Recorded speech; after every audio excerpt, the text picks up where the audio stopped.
And back to the nation's capital, where the First Lady joined Vice President Kashim Shettima to plant trees in the villa in commemoration of the first celebration of the Great Green Wall Day in Nigeria.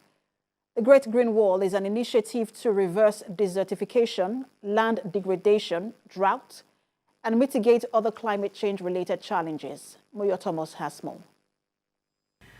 The Great Green Wall was launched in 2007 by the African Union to restore the land degradation and livelihoods of millions of affected people.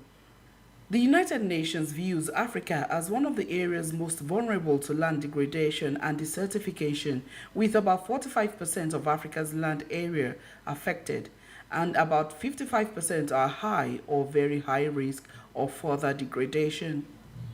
About 35% of Nigeria's total land is affected by degradation.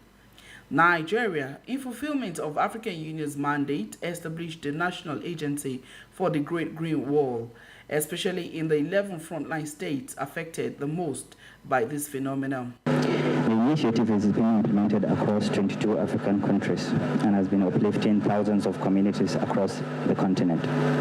It has also brought together African countries and international partners under the leadership of the African Union Commission and the Pan-African Agency of the Great Green Wall. If these aggressive afforestation and reforestation activities are desirable at national and subnational levels, since the Pan-African Agency of the Great Green Wall has directed member countries participating in the implementation of the Great Green Wall for Sahara and Sahel initiative to observe a dedicated day for more awareness creation, this informs the gathering here today. As we knew, it has been changing. Our temperatures are becoming extreme. Our rivers are drying up.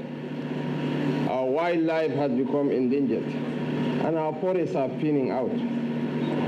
We are not only at the mercy of a world with inadequate green landscapes, but we are also forced to migrate towards greener pastures. The First Lady and Vice President went on to plant trees within the Aso Rock Villa to demonstrate the gesture the day stands for.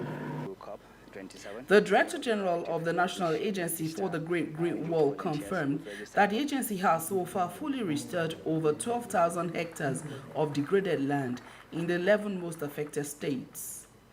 Efforts are also on to set aside the 13th July as Great Green Wall Day in the 10 Sahara and Sahel countries. Moyo Thomas, TVC News.